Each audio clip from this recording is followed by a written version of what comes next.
Le cheval.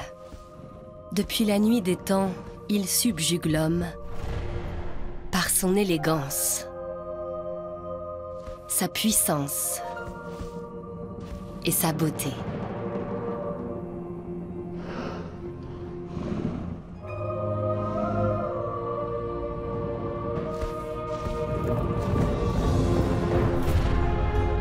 L'homme entretient avec le cheval une relation privilégiée qui remonte à ses origines.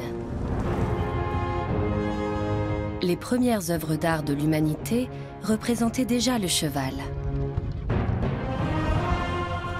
Depuis, la fascination qu'il exerce n'a jamais faibli. C'est sur son dos que nous avons conquis le monde.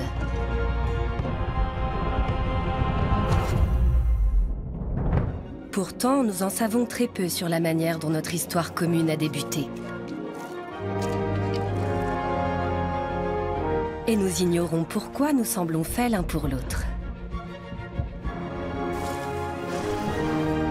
Comment est née cette relation unique entre l'homme et le cheval?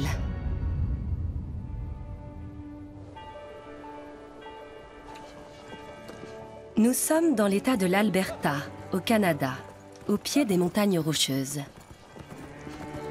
C'est ici, au pays des cow-boys, que le succès de cette relation peut tout particulièrement être observé. Les chevaux sont bien plus faciles à diriger que n'importe quel véhicule motorisé. Et surtout, ils sont capables d'apprendre. Avec le temps, ils savent même ce qu'ils doivent faire sans qu'on ait à le leur dire. Ce lien qui unit l'homme et le cheval fascine depuis longtemps l'anthropologue canadien Niobe Thompson. Nous montons à cheval depuis des millénaires. Et cela a façonné notre histoire dans les domaines de la guerre et des conquêtes, de l'exploration et du commerce. Aucun autre animal ne nous a autant apporté. Je me suis donc demandé comment le cheval était devenu notre plus proche compagnon.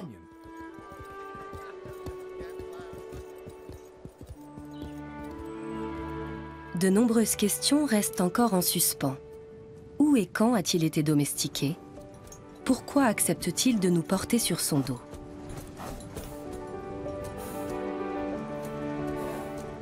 Afin de résoudre ces énigmes, Niobe Thompson a décidé de parcourir le monde et de remonter le temps.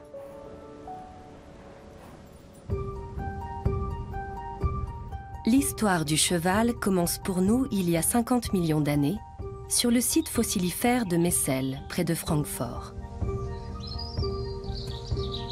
C'est dans cette ancienne carrière de schiste bitumineux que Niobe Thompson retrouve le biologiste de l'évolution Martin Fisher. Nulle part ailleurs, on ne trouve de meilleurs témoignages de l'époque à laquelle les mammifères ont émergé. Un monde peuplé de créatures énigmatiques. Magnifique. C'est un alligator? Non, un poisson. On dirait un alligator aux airs de poisson. Il s'agit d'un lépisosté de Floride. Je dois l'envelopper. Il sèche déjà. Sans cela, dans 2 heures, il serait désintégré. Les fossiles les plus précieux découverts dans la carrière sont conservés et exposés dans les salles du musée voisin.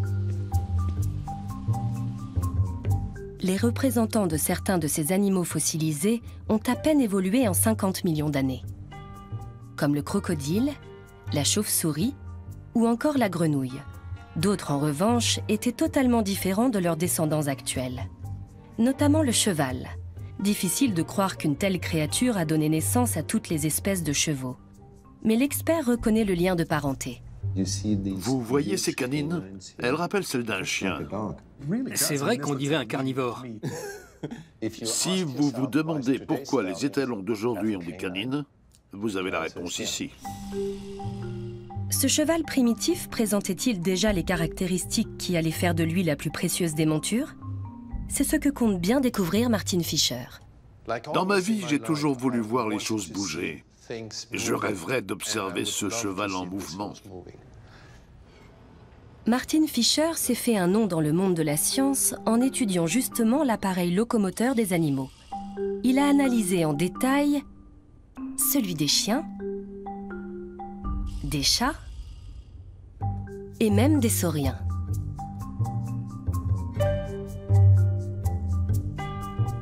Mais ce cheval primitif le confronte à un tout nouveau défi. Redonner vie aux fossiles d'un animal mort il y a des millions d'années.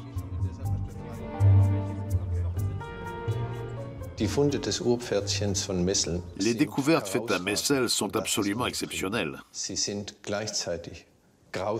Et en même temps horribles, car ces chevaux préhistoriques ont été aplatis comme des crêpes. Ils ont été comprimés sous le poids des sédiments jusqu'à ce qu'il n'y ait plus rien à écraser. Si on prend une cuisse, on voit qu'elle a été réduite en centaines de petits débris. Notre mission consiste à la reconstituer. Pour ce faire, Martin va d'abord devoir réaliser un scanner du fossile. C'est le seul moyen de réassembler les os, du moins virtuellement. Si je parviens à mettre en mouvement le cheval de Messel, ce que j'ai passé toute ma vie à essayer de comprendre s'éclaircira enfin. Ce sera un peu comme mon chef-d'œuvre. Martin et son équipe doivent se fonder sur tout ce qu'ils savent des animaux vivants d'aujourd'hui pour reconstruire le squelette préhistorique en se rapprochant le plus possible de l'apparence qu'il devait réellement avoir. 5 mois plus tard, Niobe Thompson va découvrir en exclusivité le résultat de leur travail. Niobe est de retour.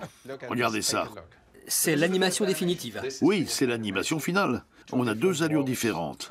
Là, c'est le trot. Tout y est. C'est incroyable. Vous lui avez vraiment redonné vie. Félicitations. Vous devez être heureux. Oui, et un peu fier. Voir un fossile s'animer est fascinant. Mais cet animal a une manière particulière de se mouvoir. On ne dirait pas que c'est l'ancêtre du cheval. Je ne vois pas là un grand coureur de fond. On dirait plutôt un renard. Vous avez raison. Il s'agissait d'un animal forestier. Il cherchait donc en permanence à échapper au danger. Un habitant des forêts doit pouvoir se faufiler dans les fourrés, se mouvoir rapidement, esquiver les obstacles, sauter, etc. Quand je suis avec mon chien en forêt, je vois bien la manière incroyable qu'il a de se déplacer. Grâce au travail de Martin Fisher et de son équipe, il est maintenant possible de ressusciter le premier ancêtre du cheval.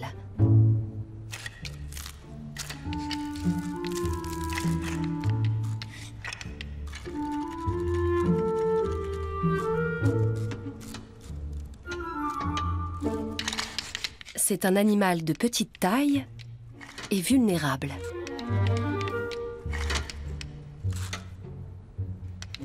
Il cherche toujours à passer inaperçu. Il ne galope pas, il court furtivement.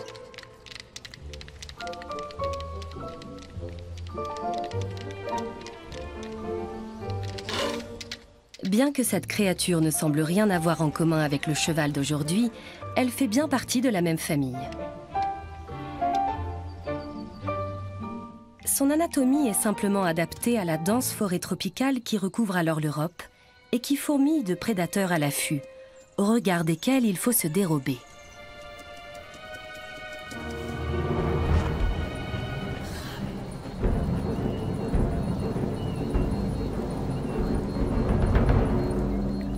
Cet habitat, le cheval préhistorique le partage avec les plus vieux ancêtres de l'homme, les premiers primates. Primates comme chevaux vont beaucoup changer au cours des 50 millions d'années qui suivent, et le frêle habitant de la forêt finira par se transformer en ce robuste animal. À l'époque, la planète ressemble à une serre. L'atmosphère est chargée de dioxyde de carbone. Le climat est chaud et humide. Ces conditions restent plus ou moins identiques, jusqu'à il y a environ 14 millions d'années, lorsque le climat se refroidit soudain. La forêt tropicale humide disparaît alors, laissant place à des prairies sans fin. Ici, point d'endroit où se cacher. Pour survivre, il faut être en mesure de courir.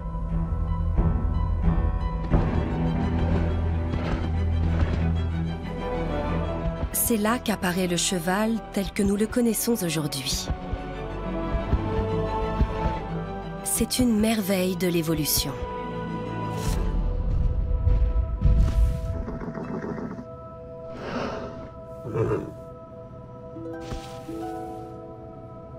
Il a développé des aptitudes impressionnantes. Afin de repérer les prédateurs de loin, il dispose d'yeux énormes et performants. De jour, les chevaux ont une vision presque aussi bonne que celle des humains.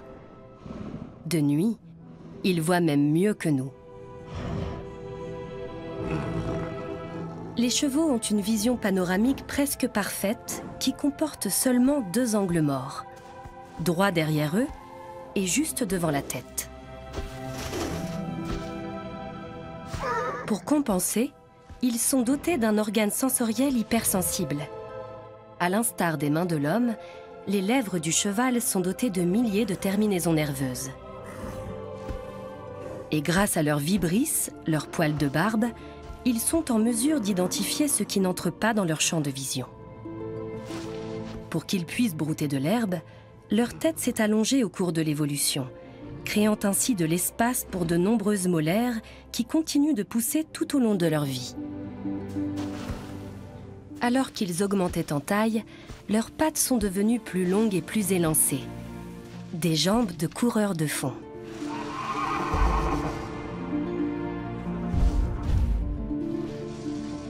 Mais le changement le plus surprenant a eu lieu au niveau du pied, lorsqu'est apparu le sabot, une création de la nature unique en son genre. Il résulte du doigt médian du cheval préhistorique. Il s'agit d'un exemple extrême en termes d'évolution. Ces animaux avaient plusieurs doigts au départ, dont le nombre a diminué jusqu'à ce qu'il n'y en ait plus qu'un. Il faut s'imaginer que les chevaux marchent à l'avant et à l'arrière sur leurs doigts du milieu. L'anatomie du cheval a encore connu une autre transformation majeure qui nous intéresse tout particulièrement.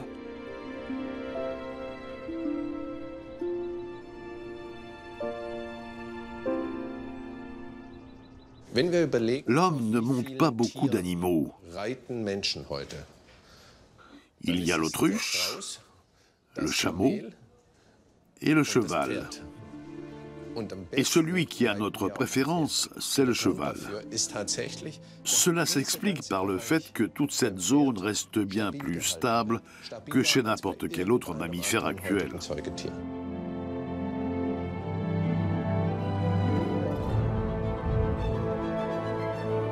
La sélection naturelle a créé un coureur d'exception.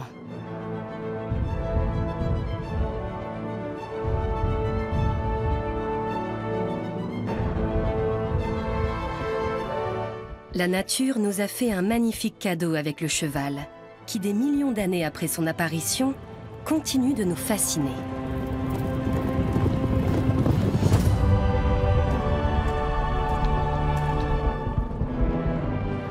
Dans notre monde moderne, nous ne dépendons plus de la puissance du cheval, mais cela n'a en rien entamé notre engouement à son égard.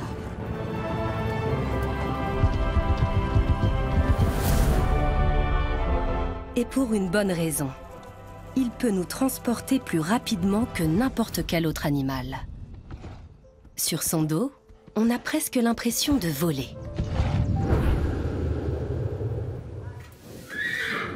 À Churchill Downs, aux États-Unis, se trouve l'hippodrome le plus célèbre du monde. Il accueille le Kentucky Derby, une course hippique dont la cagnotte s'élève à 2 millions de dollars. Seuls y participent les chevaux les plus rapides du monde. Et c'est David Lambert qui les déniche. Il étudie la physiologie du cheval de course depuis une trentaine d'années. Anatomie, motricité, biochimie. On s'intéresse à son physique, à ses proportions, à sa respiration, à tout ce qui va influencer sa manière de bouger.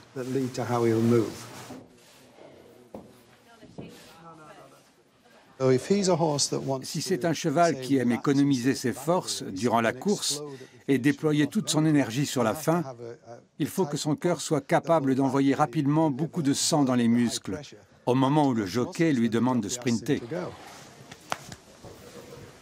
Si un œil aguerri reconnaît d'emblée un champion, Niobe Thompson, lui, a besoin d'un cours particulier de la part de David Lambert, ainsi que de l'aide du ralenti pour y parvenir. On va pouvoir repasser les images sur cet écran. Parfait, allons-y.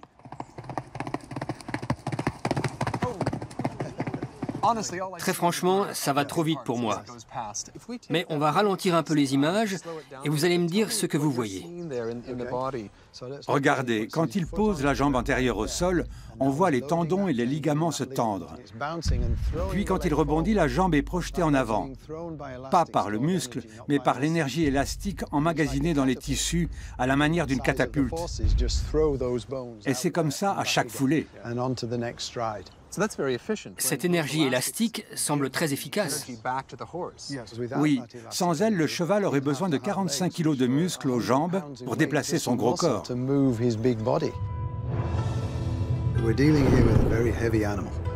C'est un animal très lourd qui pèse dans les 500 kg. Quand tout ce poids appuie sur la jambe, il charge les tissus mous en énergie. Et lorsque cette tension est libérée, la jambe est propulsée en l'air par l'énergie élastique emmagasinée. Il en va de même dans tout son corps, le long de son dos, dans ses postérieurs. Quand il est lancé, il va si vite et l'énergie accumulée est telle qu'elle est difficile à contrôler.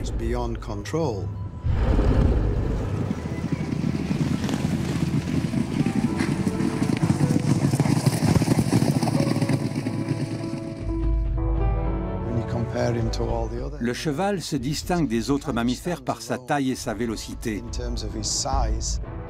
Il est vraiment à part.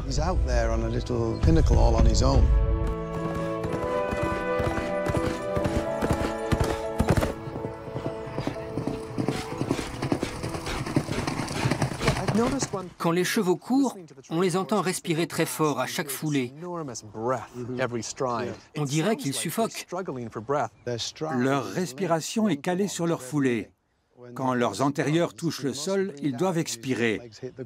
Ils ne peuvent inspirer qu'une fois en l'air. Pour respirer, nous soulevons et abaissons nos côtes, ce que n'est pas en mesure de faire un cheval. Sa cage thoracique ne peut pas bouger. Quand il porte tout son poids sur ses antérieurs, ses viscères viennent comprimer le diaphragme, comme un piston à l'intérieur de son corps, et elles poussent l'air vers l'extérieur. Je vois. Et quand il ne touche plus le sol, ses viscères repartent en arrière et créent un appel d'air. Antérieur au sol, le cheval expire. Antérieur levé, il inspire.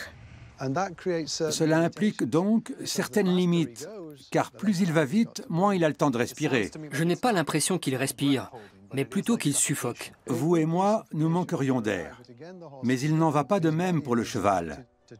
Au fil de l'évolution, son corps s'est adapté et il peut supporter un tel manque bien plus longtemps que nous.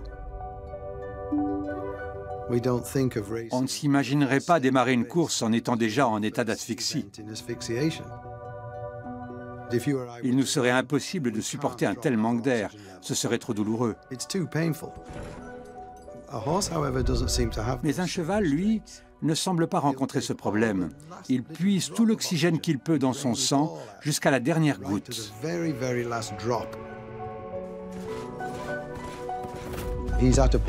Si à la fin d'une course, on se retrouvait dans le même état physiologique qu'un cheval, on perdrait connaissance ou on pourrait même mourir. C'est extrême.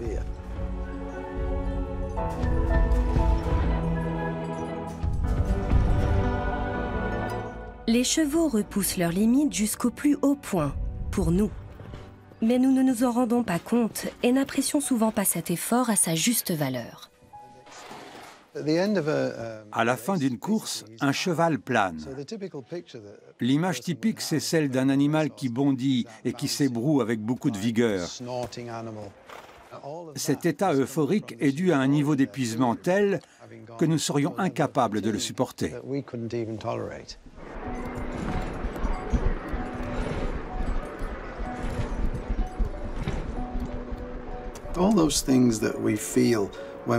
Nous ressentons de l'admiration au contact des chevaux de course en raison de leur courage et de ce que ces animaux exceptionnels ont enduré.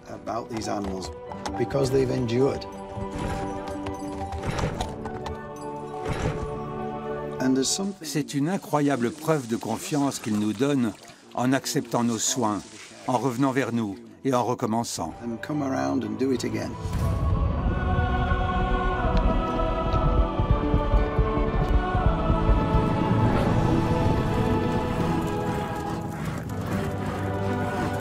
Pourquoi les chevaux courent-ils jusqu'à l'épuisement pour nous? Cela reste une énigme à laquelle un seul animal peut apporter des éléments de réponse.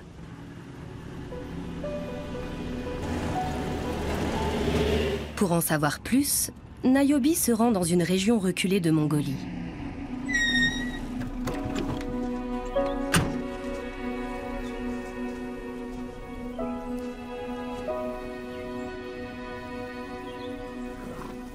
C'est là que vit le cheval de Przewalski, le plus proche parent du cheval domestique encore en vie.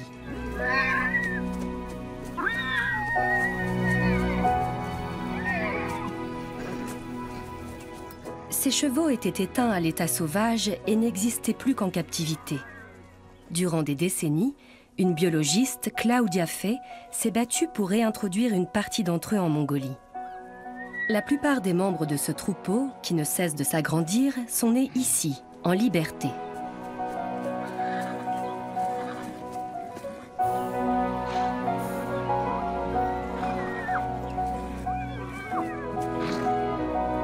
Mais le succès du projet de Claudia est fragile. Ces chevaux vivent aujourd'hui comme le faisaient leurs ancêtres avant d'être domestiqués. Les observer nous permet donc de voir comment leurs prédécesseurs survivaient dans les steppes.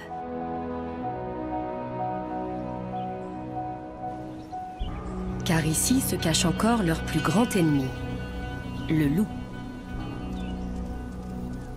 Et si les chevaux échappent à leur croc, ce n'est pas grâce à leur qualité de coureur.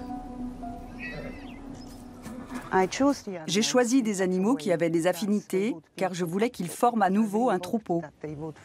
Un groupe de grande taille est bien plus apte à se défendre contre les prédateurs. Le loup, leur principal ennemi, chasse en meute. J'ai assisté à des attaques au cours desquelles j'ai vu tout le troupeau se rassembler et les étalons attaquer. Ils ont attaqué? Oui, ils mordaient et donnaient des coups avec leurs antérieurs. Donc il n'y a pas que les prédateurs qui coopèrent, les proies aussi. Attaqués par une meute, ils n'ont eu d'autre choix que d'associer leurs forces à leur tour. Ils coopèrent vraiment les uns avec les autres. Ils se répartissent les tâches au sein de troupeaux très hiérarchisés. Les chevaux sont des animaux très sociables. Ils se toilettent mutuellement et établissent effectivement une hiérarchie entre eux. La dominance est rarement fondée sur la force physique, mais plutôt sur la force mentale, sur la personnalité. Ils reconnaissent un dominant. Oui, et je pense que l'on retrouve cela dans la relation entre le cheval et l'homme.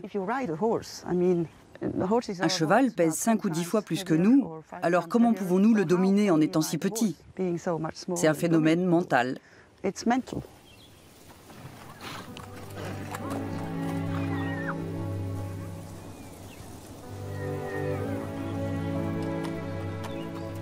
Les chevaux collaboreraient donc avec nous comme les membres d'un troupeau coopèrent, pour affronter leurs ennemis et survivre sans avoir besoin de fuir.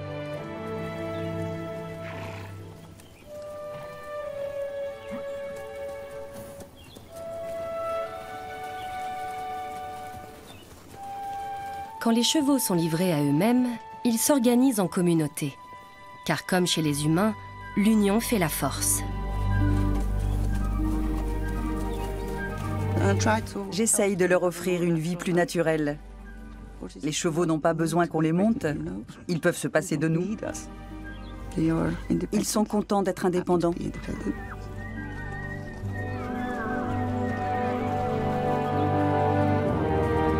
Des chevaux qui vivent sans l'homme. Cette image, comme ressurgie du passé, semble porteuse d'un message pour le présent. Ces créatures sont véloces et puissantes, mais elles ont une qualité bien plus importante qu'elles partagent avec nous, celle d'être des animaux sociables. Ce point commun peut-il nous permettre d'apprendre à lire leurs émotions, ou inversement?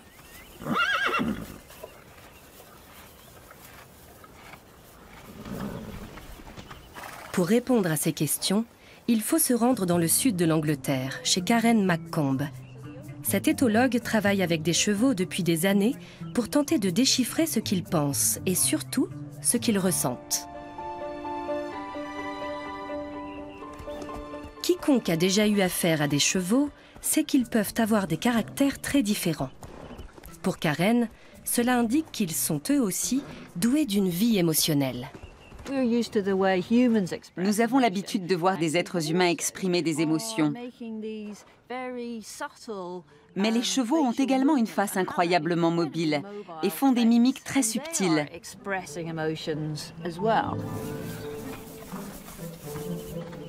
Karen tente une nouvelle expérience afin de déterminer si les chevaux sont capables de reconnaître les émotions humaines. Elle leur montre des photos d'expression faciale. Toffee aime beaucoup celle-ci. Mais celle-là est un peu moins appréciée. L'équipe de Karen a découvert que les chevaux avaient 17 expressions faciales. C'est 10 de moins que l'homme, mais 3 fois plus que les chimpanzés et 1 de plus que les chiens. Elles sont subtiles, mais grâce à ces enregistrements vidéo, Karen peut montrer ce qu'un non-initié ne voit pas forcément. Il renifle clairement le sol. On pourrait croire qu'il fait cela parce qu'un autre cheval était là avant. Mais non. En réalité, il s'agit d'une réaction à quelque chose de négatif. Nous faisons aussi cela quand nous sommes mal à l'aise. Nous nous grattons ou nous détournons le regard. Cela nous donne un peu de temps pour nous reprendre.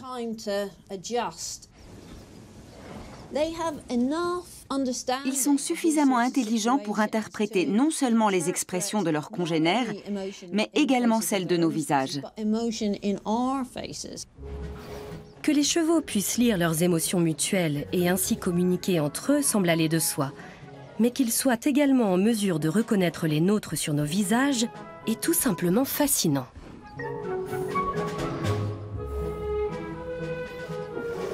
Cela témoigne d'une conscience émotionnelle très développée. Les chevaux épient donc le monde humain en permanence. Les expériences de Karen montrent que le cheval est naturellement capable de saisir nos émotions.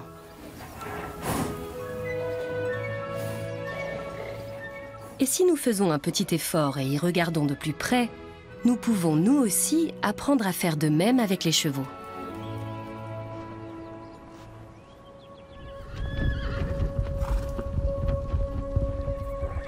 Le cheval a tout pour plaire à l'homme. Rapide, puissant, il est même en mesure de communiquer avec lui.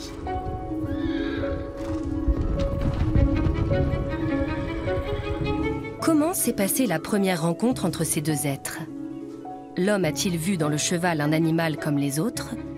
Ou a-t-il d'emblée remarqué ses capacités singulières? Nous avons la preuve que les chasseurs-cueilleurs de la préhistoire nourrissaient déjà une passion particulière pour ce majestueux animal.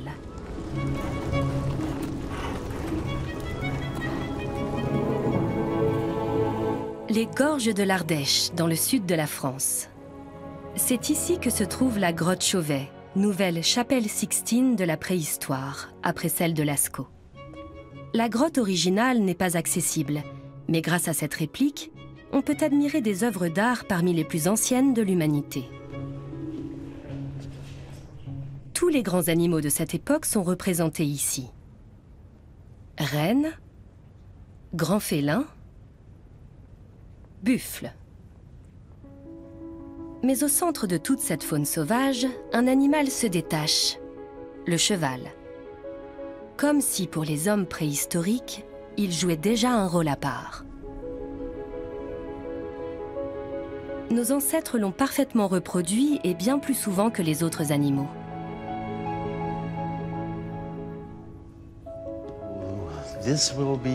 Voici le premier cheval. Ils l'ont peint avec leurs doigts. Harald Floss est un spécialiste de l'art paléolithique et il a sa théorie quant à la raison d'être de ses œuvres.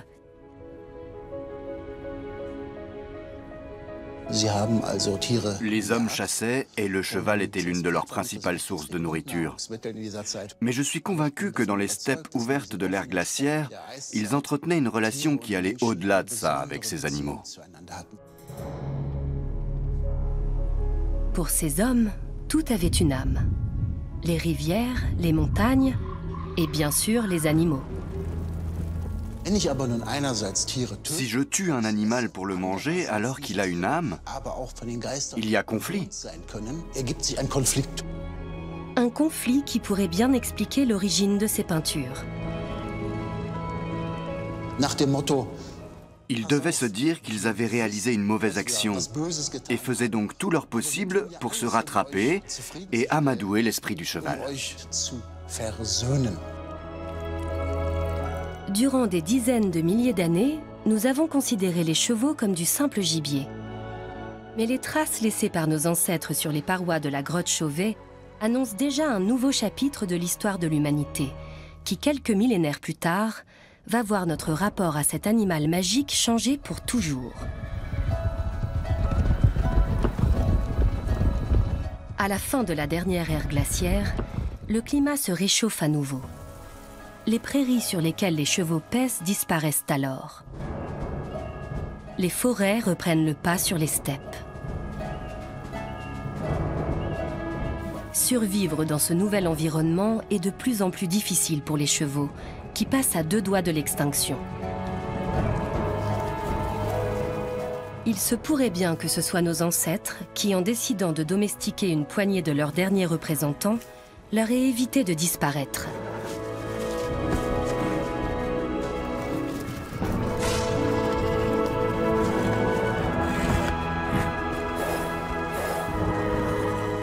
Ce moment signe le début d'une véritable collaboration entre l'homme et le cheval.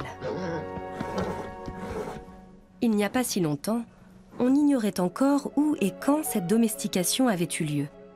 Mais des scientifiques pensent avoir trouvé l'endroit où l'homme a pour la première fois monté un cheval. C'était à Botaï, dans l'actuel Kazakhstan.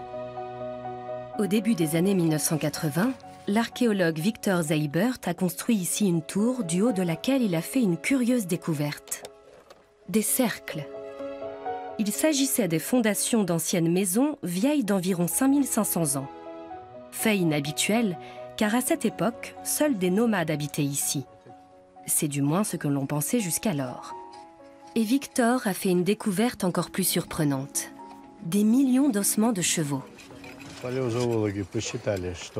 On estime qu'il a dû y avoir ici près de 360 000 chevaux. Sur une période de combien de temps? Environ 800 ans.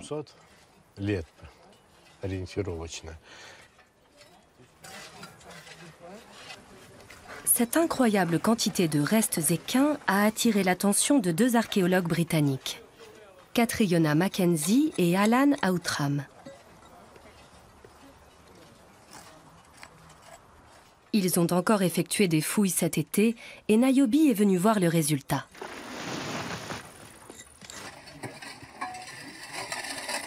Il est rare de trouver des restes humains au milieu de tous ces ossements de chevaux, mais l'équipe a de la chance. Elle vient de faire une découverte sensationnelle.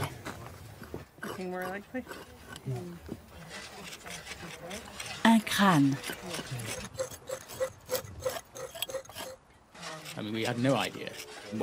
On ne s'attendait pas à trouver ça. On était tout excités car il était assurément humain. Quand nous avons commencé à le dégager, nous avons compris qu'il s'agissait probablement d'un squelette entier. Encore une fois, trouver des restes humains sur ce site est vraiment exceptionnel. Si le squelette remonte à l'époque de la culture Botaï, il s'agit d'une occasion en or d'en apprendre davantage sur ces individus et leurs liens avec nous. Une telle découverte ne pouvait qu'attirer le généticien danois Eske Willerslev, spécialisé en biologie de l'évolution. Eske Willerslev ne va passer qu'une journée sur le chantier de fouilles. Tout ce dont il a besoin, c'est un morceau d'os contenant de l'ADN. Mais l'obtenir risque de prendre du temps. Face à une découverte aussi précieuse, les archéologues ne peuvent rien précipiter. Et cela, malgré l'impatience d'Eske. Tu n'as aucune idée de ce qu'il reste du squelette? Pas encore. On le dégage vers là en bas, car il devrait aller dans cette direction, s'il est encore articulé correctement. C'est très excitant. Vous n'avez aucune idée du temps qu'il vous faudra pour dégager le crâne? Non, on verra. J'attends avec fébrilité de récupérer une dent. Il y a près de 6000 ans, les habitants de ces contrées étaient perdus au milieu de l'immensité des steppes. Il s'agissait d'une population clairsemée et nomade. Mais les Botaï ont décidé de prendre une autre voie et de se sédentariser.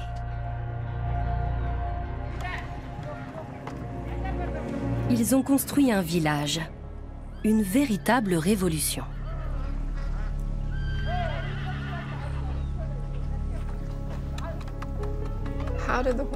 Quelle a été l'influence des chevaux sur les Botaï?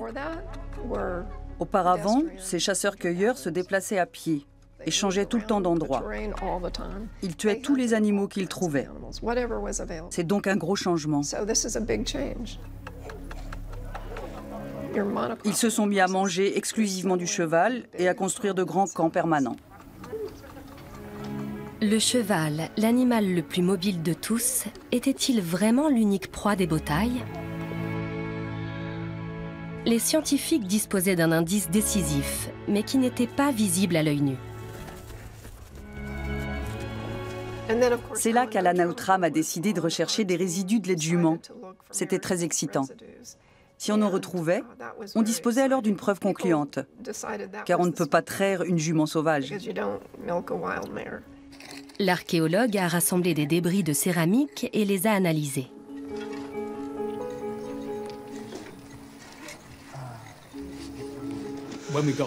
Lorsque nous avons eu la confirmation qu'on trayait des juments à Botaï, j'ai été très surpris, car cela signifiait clairement qu'il y avait eu domestication. Personne n'avancerait sérieusement qu'on peut traire un animal si on ne le maîtrise pas. Jamais une jument sauvage ne se laisserait faire. Restait à savoir jusqu'à quel point les Botaï avaient domestiqué les chevaux sauvages. Les enfermaient-ils simplement dans des enclos pour ensuite les abattre? Ou les utilisaient-ils également à d'autres fins?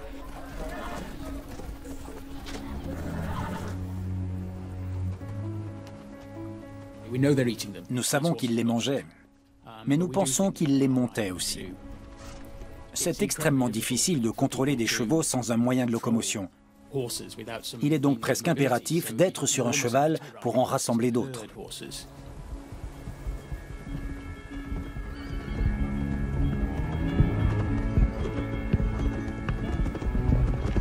Chevaucher. En transformant une proie en animal utilitaire, les Botaï réalisaient-ils seulement qu'ils étaient en train d'accomplir un acte historique?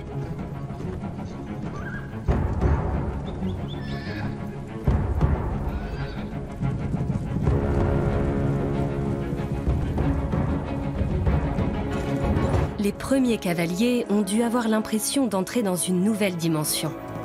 Le monde n'allait plus jamais être le même.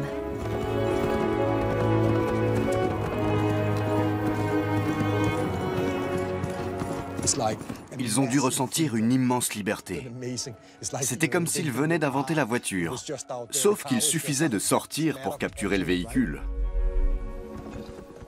On montait sur un cheval et on pouvait voyager où l'on voulait, aussi longtemps qu'on en avait envie et sur des distances énormes. Ça a changé le cours de l'histoire de l'humanité. Sous la chaleur écrasante du milieu de journée, les archéologues continuent d'exhumer le squelette, os après os. Il est complet, mais fragile.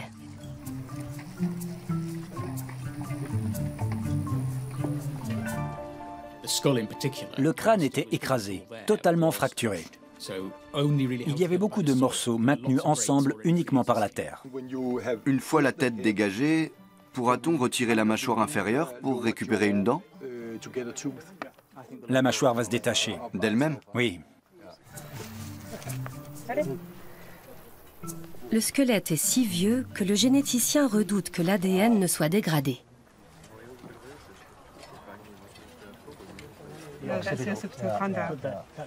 Mais si ces échantillons en contiennent encore, les résultats pourraient nous apporter de précieux renseignements. Waouh, c'est magnifique. Carrément fantastique. Je suis optimiste. L'attente a été longue, mais ça en valait vraiment la peine. Je crois qu'on va en tirer quelque chose. J'ai tout ce que je voulais.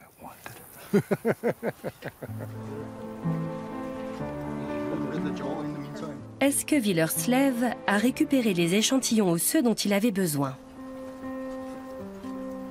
Dans son laboratoire à Copenhague, il va pouvoir les analyser pour découvrir ce qu'il est advenu des Botailles. Ont-ils conquis le monde grâce aux chevaux? Si tel est le cas, on devrait retrouver leur empreinte génétique dans notre ADN.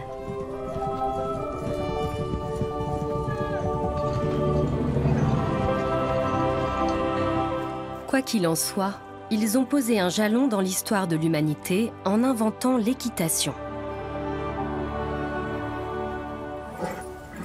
Ils ne réalisaient sans doute pas encore le cadeau que représentait cette amitié naissante entre les premiers cavaliers et leurs montures pour les innombrables générations qui allaient suivre.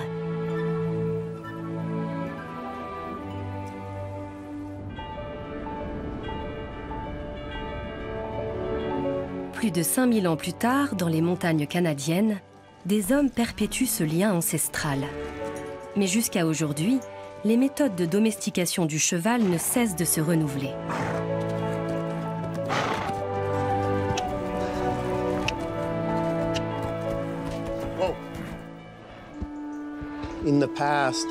Autrefois, quand on débourrait un poulain, on cherchait à le briser. On voulait simplement le forcer à obéir. Le cheval se mettait donc à sauter, à se cabrer et à ruer, parce qu'on ne créait aucune relation avec lui. On voulait briser sa volonté. Alors qu'aujourd'hui, c'est pratiquement l'inverse. On cherche à gagner son esprit, son cœur et son désir. Niobe rend visite à Jimmy Anderson, qui va aujourd'hui débourrer Shiver, c'est-à-dire l'habituer à être monté. Jusqu'à présent, le jeune cheval âgé de 2 ans n'a vu les hommes que de loin. Je vais commencer par essayer de m'approcher toujours plus près.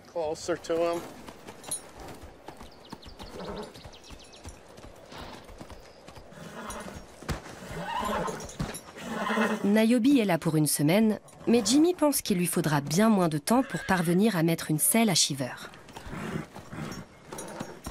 Le jeune étalon ne semble pas encore prêt à coopérer. Jimmy doit y aller très progressivement.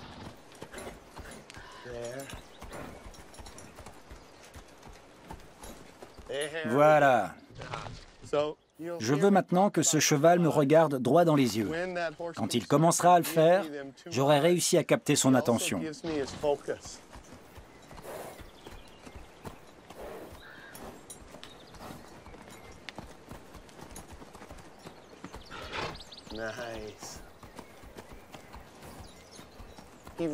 Il faut l'habituer à être touché. Sinon, il refusera toute selle. On l'habitue donc à une pression extérieure. Je tapote sur sa croupe jusqu'à ce qu'il arrête de reculer. Bien. Et je recommence.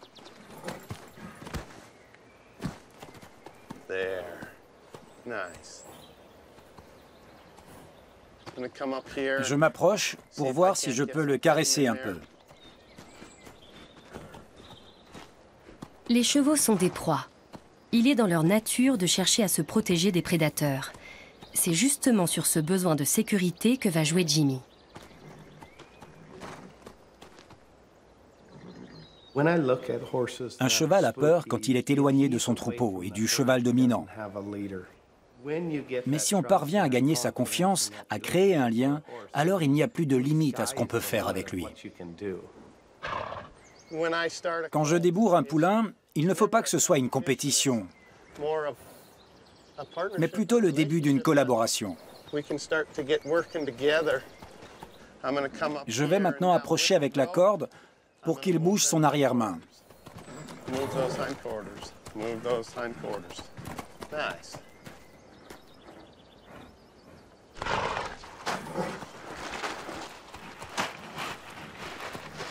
Comment sais-tu jusqu'où tu peux aller? Je regarde l'expression de sa face ou la tension de son cou pour voir s'il me dit « Jim, tu peux continuer » ou « Jim, ça m'inquiète, je n'en peux plus ». Je le laisse me montrer ce qu'il est prêt à supporter. Quand je pourrai faire ce geste sans qu'il n'ait plus peur, c'est qu'il sera prêt à être scellé.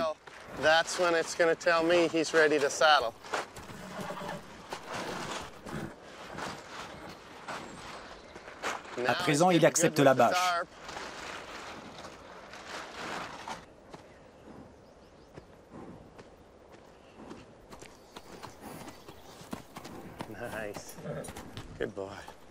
Que fais-tu maintenant? J'approche Maverick. Il va un peu le rassurer pendant que j'installe la selle.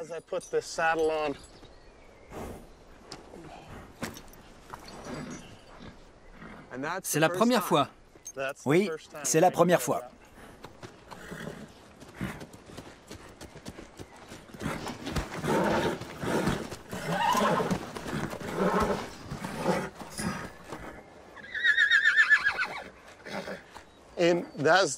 Pour moi, tout va bien.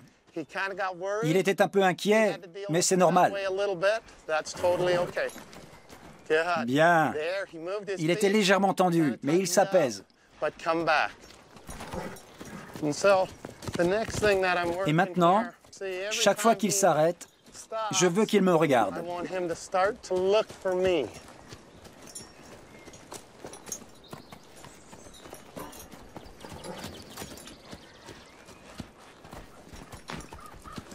There we go. Nice. That's what I want to see. Voilà ce que je veux voir. Cette attention, cette recherche de contact visuel. Il a beaucoup appris. Oui, effectivement.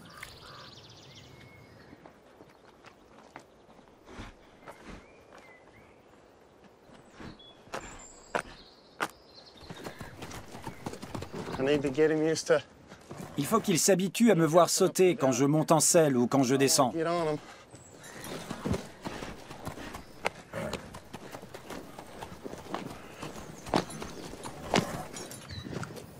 Il progresse vraiment bien.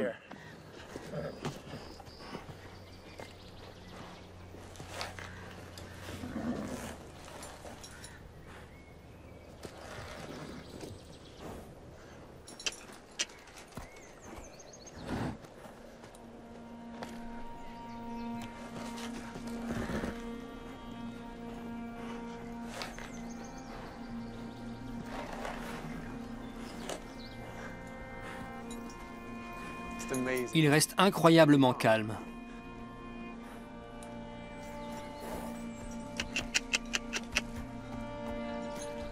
Mon partenaire m'aide.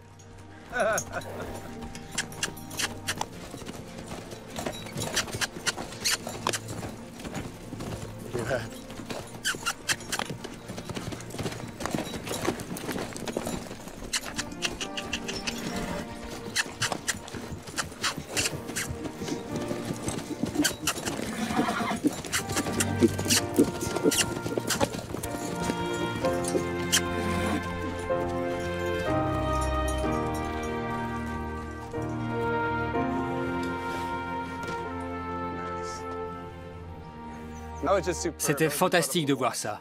C'est bien. C'est un super premier jour. C'est bien. Et voilà, c'était sa première fois. C'est ton meilleur ami maintenant. Oui, quand je retire le licol, je veux que son attention reste sur moi. Il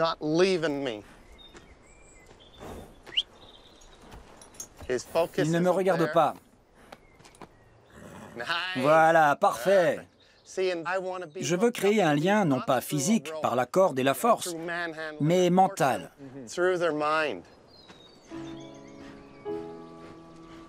Il aura suffi d'une seule matinée à Jimmy et Shiver pour trouver un langage commun. L'homme et le cheval peuvent réaliser des choses extraordinaires, dès lors que l'animal est prêt à surmonter sa méfiance. Car il ne faut pas oublier que le cavalier s'assied sur le dos du cheval, à l'endroit précis où sauterait un loup pour attaquer.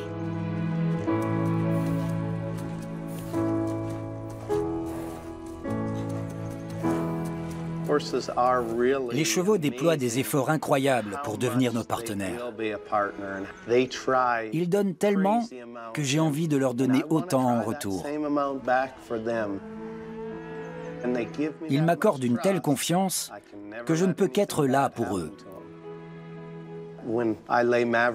Quand Maverick accepte de se coucher dans l'arène, c'est parce qu'il sait que je ne laisserai jamais rien de mal lui arriver.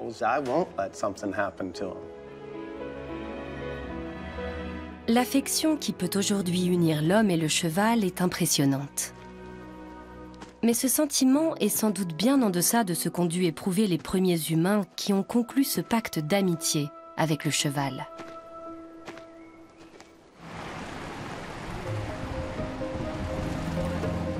Il existe un endroit où les hommes dépendent encore des chevaux pour leur survie. La Mongolie. Niobe Thompson y part à la rencontre des derniers cavaliers nomades de la planète.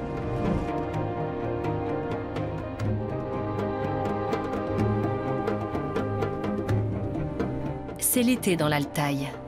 Sur la chaîne montagneuse qui sépare la Chine de la Russie, des nomades kazakhs vivent encore aujourd'hui comme leurs ancêtres il y a plusieurs siècles. Les ustensiles modernes sont rares et le cheval est au centre de tout.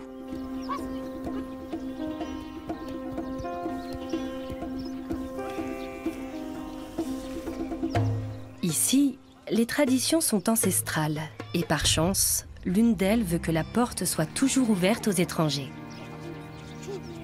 La paix soit sur toi. Et sur toi aussi. Je m'appelle Niobe. Et moi, Awez.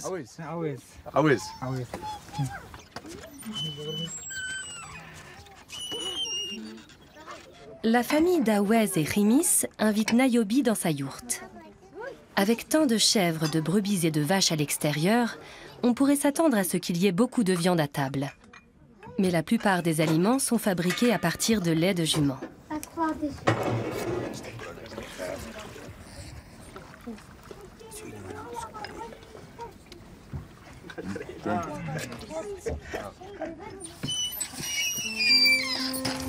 Jan Beck, âgé de 9 ans, est le seul garçon de la famille.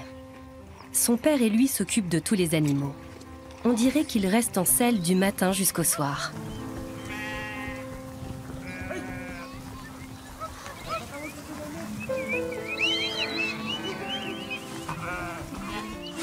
Durant son séjour, Niobe essaye de se rendre utile comme il peut. Mais il ne semble pas être d'une grande aide.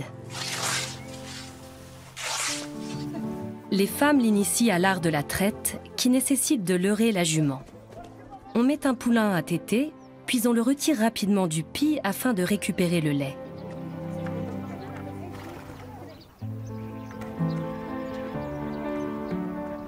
Dès que la jument s'aperçoit du subterfuge, le lait se tarit.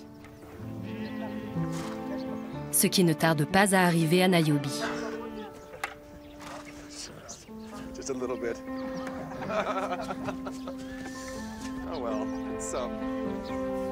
Les chevaux de l'Altaï sont petits et peu impressionnants, mais leur endurance est légendaire.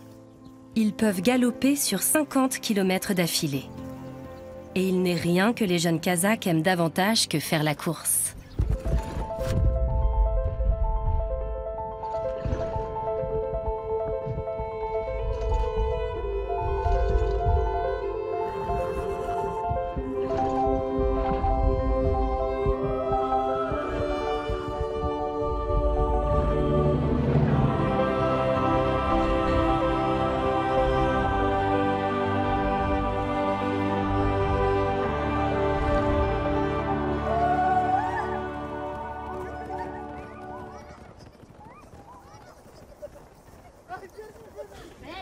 Durant le court été, il y a toujours beaucoup à faire.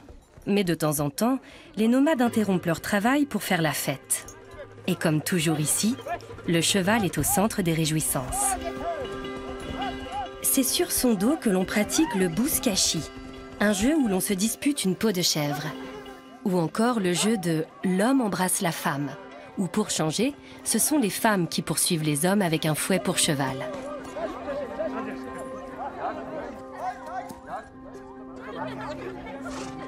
La vie des nomades n'est pas facile en été, mais elle est encore plus rude en hiver.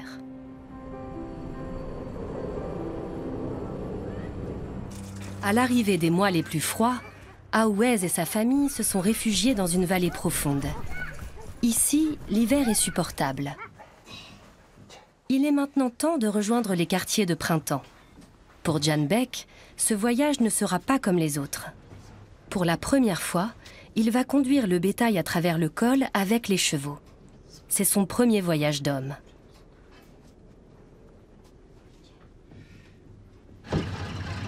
Les femmes et les enfants, eux, prennent une route plus facile mais plus longue à travers la vallée. De nos jours, ce déplacement se fait à bord d'un camion à 4 roues motrices.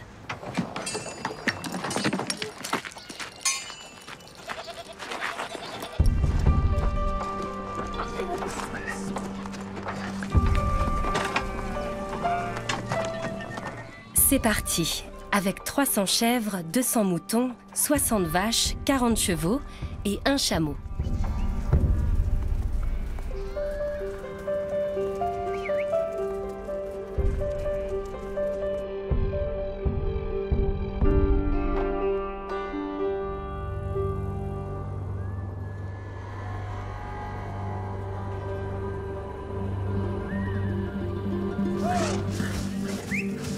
Les chevaux sont dans leur élément. Grâce à leur épais manteau d'hiver et à leur physique trapu, ils peuvent ouvrir la voie aux autres animaux dans la neige profonde.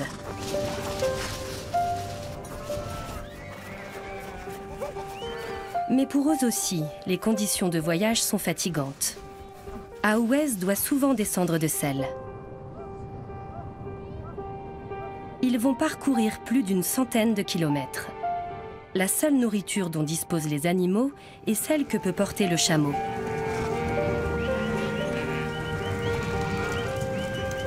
Nayobi est souvent un peu perdu ici, mais son petit cheval mongol sait ce qu'il faut faire.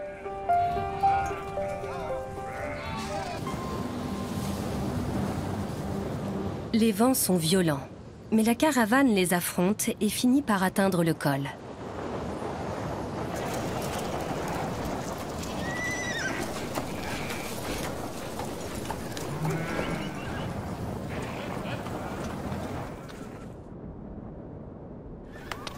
Sur l'autre versant, les bourrasques faiblissent, mais la route est encore longue. Durant la nuit, les hommes trouvent refuge dans de simples cabanes. Les chevaux, eux, restent à l'extérieur.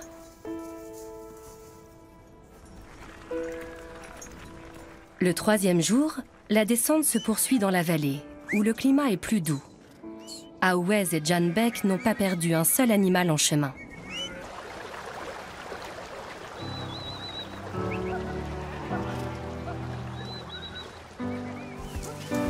Avant que l'homme ne domestique le cheval, un tel périple et un tel mode de vie auraient été inenvisageables.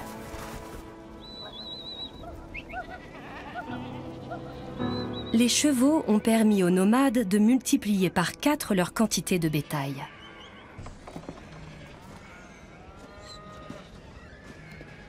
Ils ont également favorisé l'éclosion de la famille nucléaire. Auparavant, il n'était possible de survivre qu'au sein d'un clan.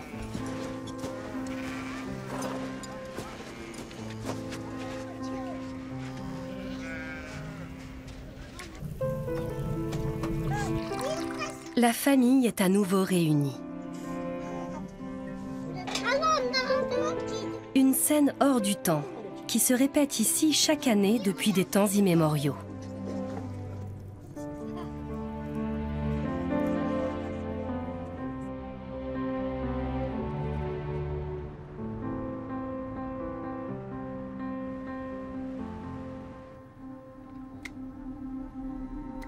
À Copenhague, Eske Willerslev analyse les gènes des Botai. En apprivoisant pour la première fois le cheval et en tirant profit de sa puissance, ce peuple a posé un jalon dans notre histoire.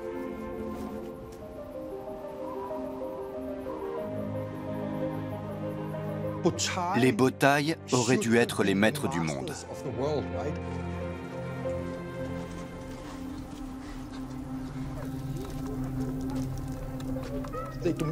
Ils ont domestiqué le cheval, l'un des événements les plus importants de l'histoire de l'humanité.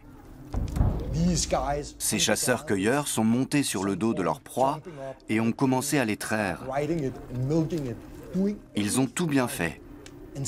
Et malgré cela, leur lignée s'est éteinte.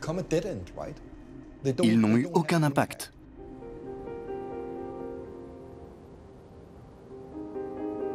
Les tests ADN montrent que l'empreinte génétique des Botai a tout simplement disparu de notre planète. Comme une étincelle, leur culture n'a brillé qu'un instant avant de s'éteindre à nouveau. Leurs chevaux sont retournés à l'état sauvage.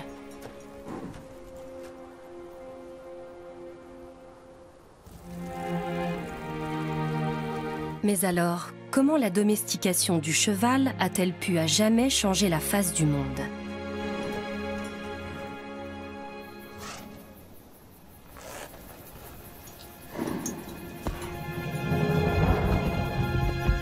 Tandis que la culture Botai disparaissait, une autre prenait sa place, celle du peuple Yamna. Contrairement aux Botai, les Yamna ne se sont jamais sédentarisés.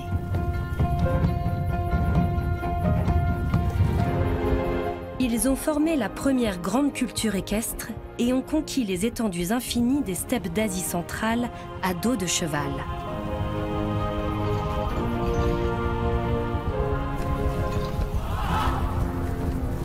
Les dernières recherches montrent même qu'ils ne se sont pas arrêtés là.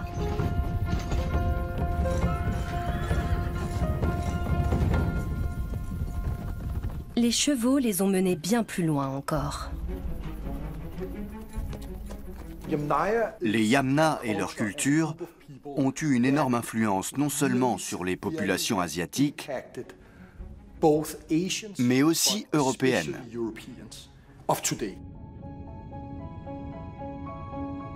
Les généticiens ont la preuve qu'une énorme vague migratoire a déferlé sur 2 continents à la fois il y a 5000 ans. Les Yamna ont gagné d'un côté la Chine et l'Inde, et de l'autre, le Moyen-Orient puis l'Europe.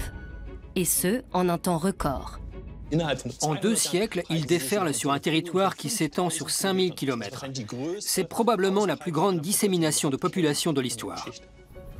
L'arrivée des Yamna en Europe engendre des changements considérables. Ils amènent avec eux beaucoup de choses que nous considérons aujourd'hui comme européennes.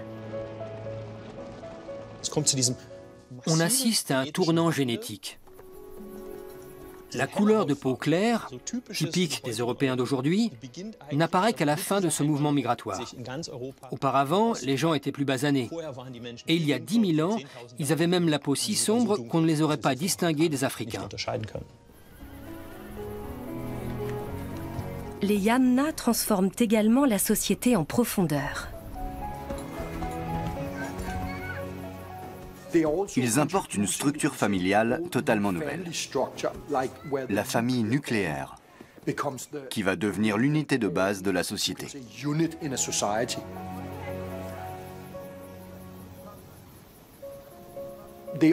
Ils introduisent probablement aussi l'indo-européen.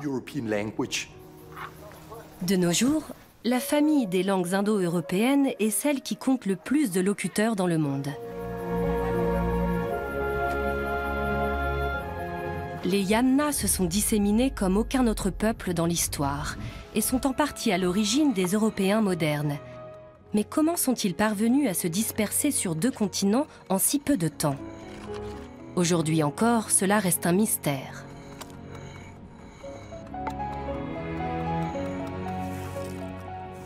Ils ont remplacé 90% de la population autochtone. Un événement de taille a donc dû avoir lieu. Mais même au cours d'une guerre, on ne voit jamais disparaître 90% de la population. Si les Yamna n'ont pas conquis le monde à la pointe de l'épée, alors comment ont-ils fait? Qu'est-ce qui a bien pu engendrer ce remplacement massif de la population? Pour en savoir plus, Eske a étudié des sépultures Yamna et fait une curieuse découverte. Une des tombes contenait plusieurs individus, alors qu'en temps normal, dans cette culture, il n'y en avait qu'un ou deux. La tombe était inhabituelle car quelque chose d'inhabituel était arrivé à ces gens. Là, un archéologue a dit « Et s'ils étaient malades ?» Alors on a cherché des traces de peste. On s'est lancé et bam! On a découvert des traces et on s'est demandé si on ne rêvait pas. Yersinia pestis, le bacille de la peste, parfois surnommé la mort noire. C'est un agent pathogène mortel à 100% si l'on n'est pas traité dans les 48 heures.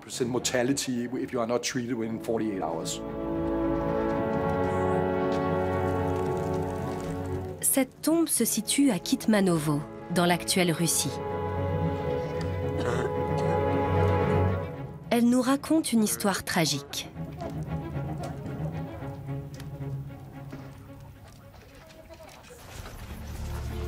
Il y a près de 4000 ans, dans l'Altaï sibérien, un père a perdu sa femme et ses 2 filles.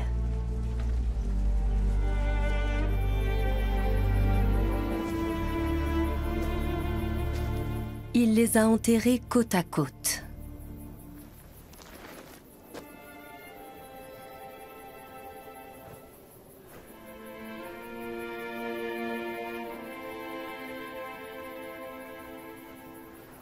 C'est dans leurs os qu'Eske Villerslev a trouvé des traces de peste. Le plus incroyable, c'est qu'on disposait là de la preuve que la peste existait déjà 3000 ans avant le premier document écrit qui en parle. Ces résultats étaient donc vraiment très surprenants. Fin 2018, on a même découvert que la première pandémie de l'histoire de l'humanité avait eu lieu en Suède il y a 4900 ans. La peste remonte à la préhistoire et n'a pas marqué uniquement le Moyen-Âge. C'est une maladie qui suit les humains depuis bien plus longtemps que nous le pensions jusqu'ici. Et comme lors de toute épidémie, il y a eu des survivants. Ceux qui ont été épargnés ont chevauché dans toutes les directions possibles avec leur fardeau mortel et sont peut-être devenus les premiers cavaliers de l'Apocalypse. L'épidémie de peste a très probablement été l'une des motivations majeures de la migration des Yamna en Europe et en Asie. En décimant les populations autochtones sur leur passage, elle est indirectement responsable de notre apparence physique actuelle. On pourrait même dire qu'elle a fait des Européens du Nord ce qu'ils sont aujourd'hui. Ainsi, notre collaboration avec le cheval a commencé durant une période critique de l'histoire de l'humanité. Mais elle n'a pas pris fin pour autant. Elle ne faisait que commencer. Au cours des millénaires suivants, le cheval allait devenir le plus important compagnon de l'homme.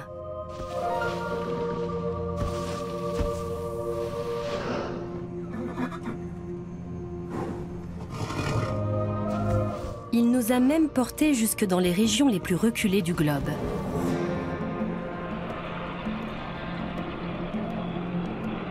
Par exemple, en République de Sakha, aussi appelée Yakoutie, dans l'extrême nord de la Sibérie.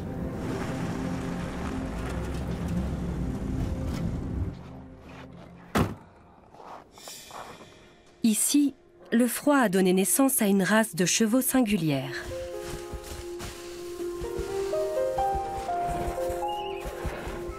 Et avec elle, à un peuple à nul autre pareil.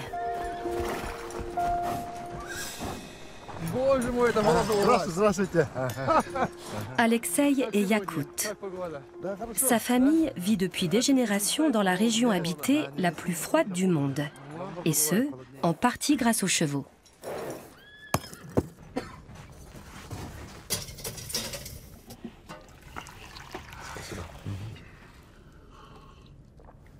Est-il important que la race reste pure? Bien sûr. Plus elle l'est, mieux les chevaux résistent au froid. Qu'est-ce qui les rend si résistants? Ils ont un pelage plus chaud que les autres chevaux. Et ils sont trapus, avec des jambes puissantes. C'est notre climat qui les a fait ainsi.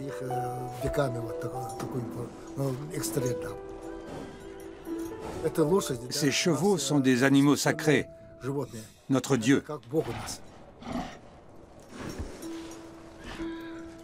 Sans eux, les Yakoutes n'existeraient pas.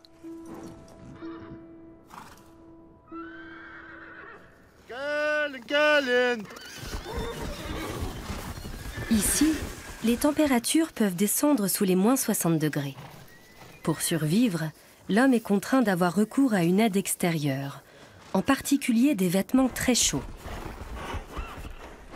Les chevaux Yakoutes, eux, ont dû adapter leur physique, leur pelage. Au cours des siècles, ils ont aussi développé une faculté invisible à l'œil nu. Ils sont capables de ralentir à l'extrême les battements de leur cœur et leur métabolisme. Ils hibernent pratiquement en position debout. Aucun autre animal n'est en mesure d'en faire autant. C'est ce cheval arctique qui a rendu la vie possible dans ces contrées glaciales.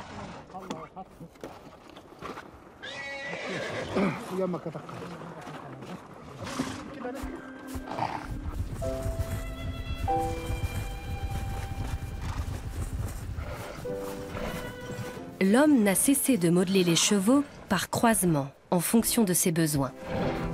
Il en existe aujourd'hui près de 400 races à travers le monde. Certaines aiment le froid et d'autres la chaleur. Afin de survivre dans le désert, les Bédouins ont besoin d'aller d'une oasis à une autre. Depuis des milliers d'années, ils dépendent donc du cheval. Pour eux, un bon cheval est littéralement inestimable.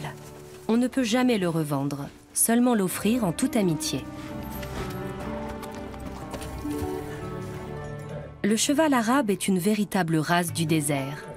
Ses naseaux et ses oreilles bien irriguées ainsi que son pelage fin lui permettent d'évacuer la chaleur corporelle et de supporter la fournaise.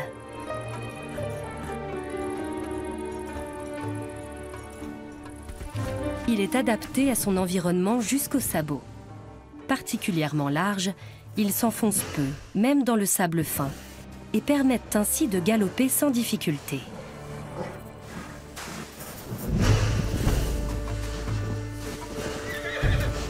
Pour dire jument, les Bédouins utilisent l'expression « Banat Erri », fille du vent. On comprend aisément pourquoi.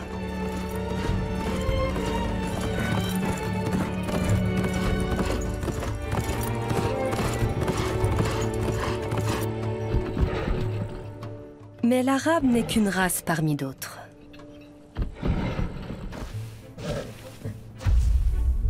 Remontons du désert vers les terres septentrionales, au royaume du cheval islandais. Il a appris à survivre dans cette contrée nordique il y a plus d'un millénaire. Avec une telle silhouette, on pourrait croire qu'il s'agit d'un poney, mais il n'en est rien.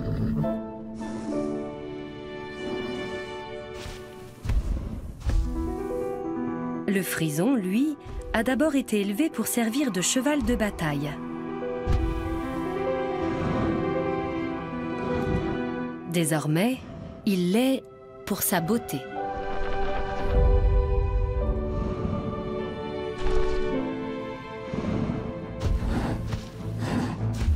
Le drum horse est uniquement destiné à porter les tambours de la cavalerie de la garde royale britannique.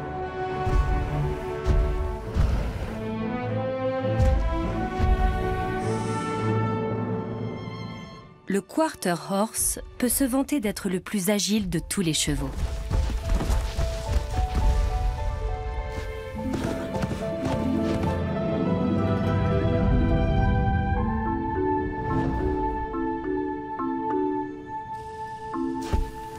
L'American Warm Blood est une race distinguée, prisée de la noblesse. Ces chevaux, qui jadis s'illustraient sur les champs de bataille, sont aujourd'hui des sauteurs de compétition.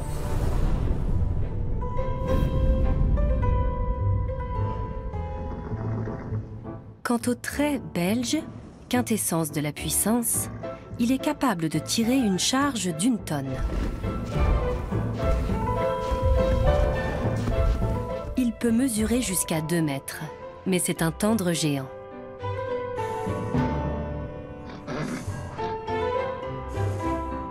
Durant les millénaires qu'a duré l'âge d'or du cheval, chaque race était destinée à une tâche bien précise, de la plus grande à la plus petite.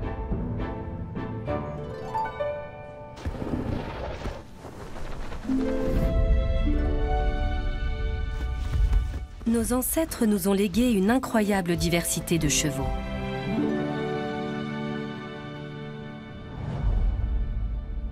Mais dans notre monde moderne, où tout est motorisé, ces animaux semblent devenus obsolètes.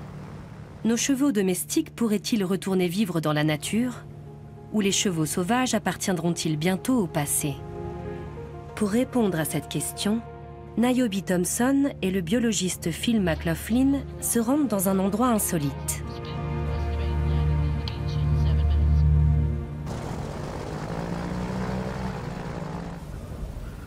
En 1738, sur l'île de Sable, au large de la Nouvelle-Écosse, des colons ont abandonné derrière eux des chevaux domestiques. Depuis, ces derniers sont livrés à eux-mêmes. Mais ils ont survécu, sans l'aide de l'homme.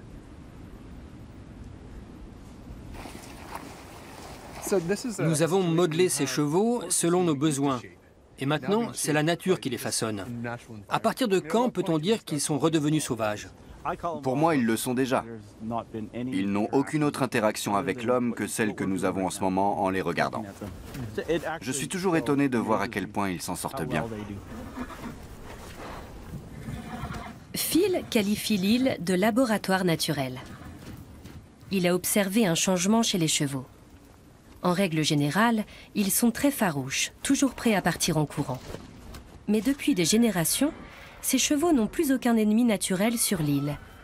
Ils ont donc perdu leur instinct de fuite. Ce sont les chevaux les plus placides que l'on puisse imaginer. Phil peut s'approcher très près d'eux sans que cela ne les dérange. Ils sont même extrêmement curieux.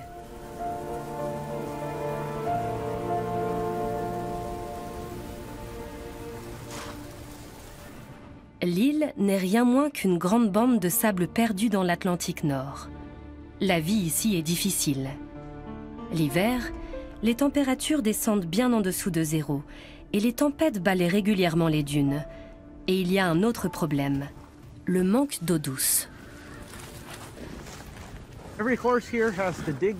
Chaque cheval doit creuser un trou pour trouver de l'eau et boire. Ça leur prend une vingtaine de minutes. Ils sont toujours en concurrence et sur le qui-vive. On les voit attendre leur tour au sommet de la colline. La hiérarchie est bien plus forte ici.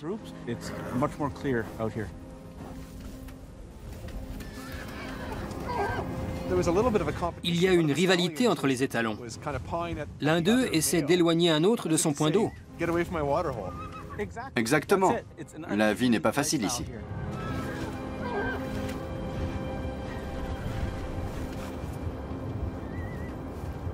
Malgré tous les obstacles, ces anciens chevaux domestiques survivent ici depuis des siècles. Mais comment ont-ils fait pour se passer de notre aide? Une partie de l'année, ils cohabitent avec un autre animal, le phoque gris. Chaque hiver, un demi-million de ces mammifères marins envahit la plage. Et c'est cet énorme rassemblement qui assure la survie des chevaux.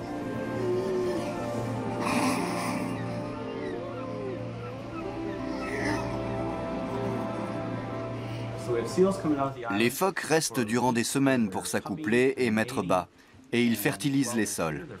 Cet apport en nutriments est assez impressionnant, et les herbes qui poussent nourrissent les chevaux. Aujourd'hui, environ 500 chevaux vivent sur l'île de Sable. Ils n'en ont pas conscience, mais dans ces dunes stériles, leur survie dépend indirectement de ces autres mammifères dont ils ne pourraient être plus dissemblables.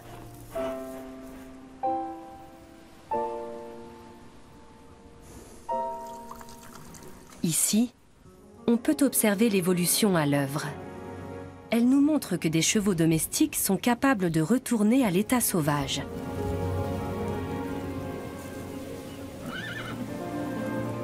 Pour survivre, ils n'ont pas besoin de nous.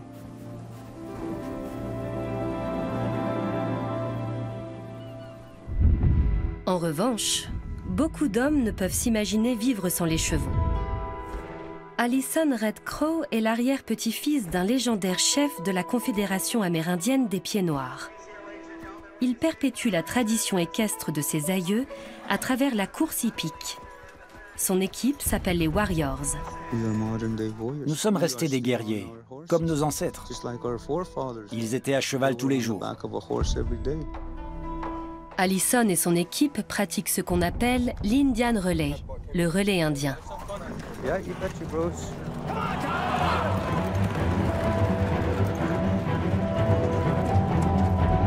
Lors d'une course, il faut réaliser 3 tours de piste accrue. Si la vitesse est un facteur important, la victoire se joue avant tout au moment du changement de monture. Car le relais consiste à descendre d'un cheval pour sauter sur le suivant.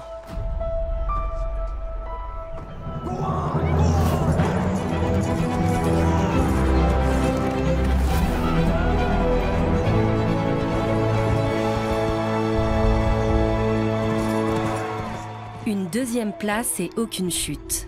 La journée a été bonne. Beau travail. Merci d'avoir si bien dressé les chevaux. On s'en est bien sorti. Tout le monde est entier. C'est ça l'essentiel.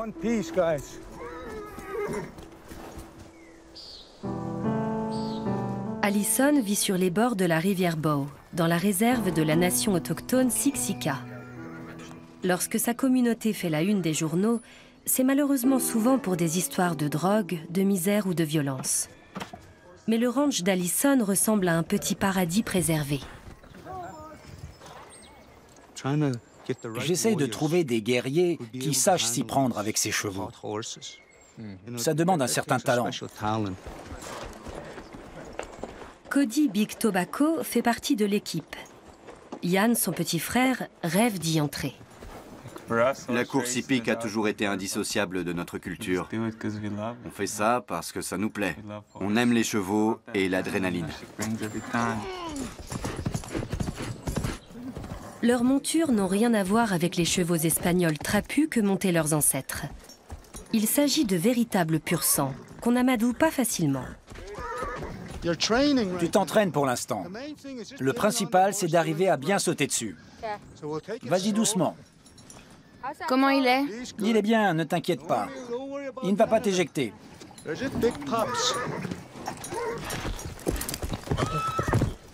J'aimerais concourir, mais j'arrive toujours pas à sauter dessus. C'est important pour moi. Un jour, j'y parviendrai.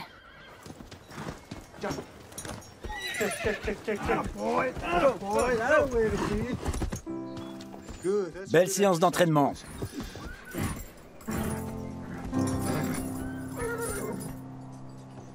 En dehors des réserves, le relais indien est un sport encore méconnu. Mais plus pour longtemps. Allison et son équipe ont été invités à participer au rodéo de Calgary.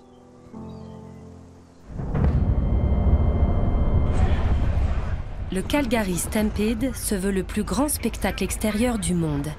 Mais pour Allison et ses jeunes, le rituel reste le même. S'échauffer, se maquiller et se changer. Sauf qu'aujourd'hui, la course ne se déroule pas au milieu des villageois, mais devant 50 000 spectateurs. Ce qu'Allison redoute le plus, c'est que les chevaux refusent de s'élancer.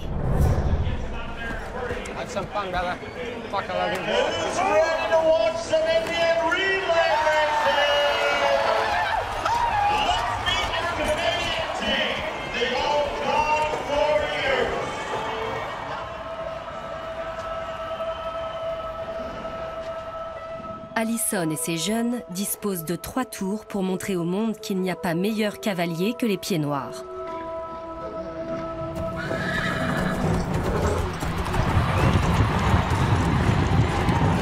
Le départ est bon. Tyler est à la traîne, mais pas de beaucoup.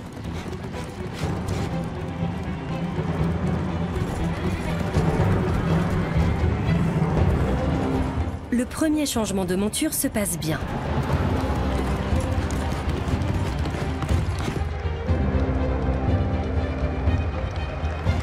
C'est l'équipe du Montana qui mène.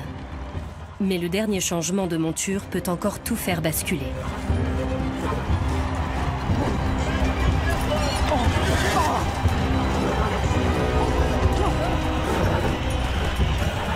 Le cheval de Tyler est craintif, sans doute en raison de la foule bruyante.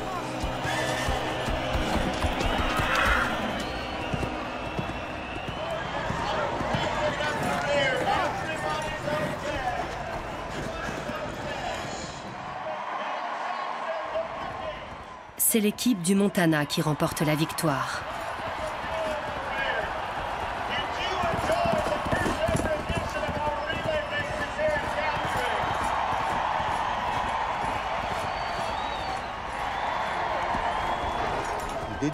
Tu as bien couru, avec tout ton cœur. Je suis fier de toi. Les émotions se bousculent. Je suis très fier de mes chevaux, de mes jeunes, des miens dans les tribunes. On est là pour ça. Montrer au monde qu'on est fier. Les Warriors n'ont pas gagné aujourd'hui. Mais pour Allison, ce n'est pas cette course qui importe le plus. Ça t'a plu? Oui, c'était bien. Un jour, ce sera ton tour.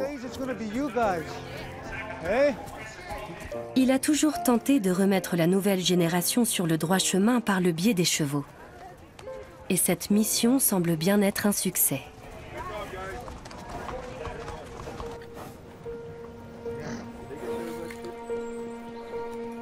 Les Indiens pieds noirs disent que les chevaux font les hommes.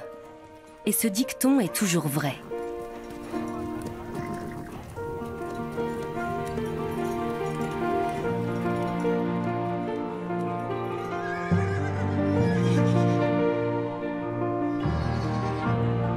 Même dans notre monde moderne, l'engouement pour les chevaux ne s'est jamais éteint.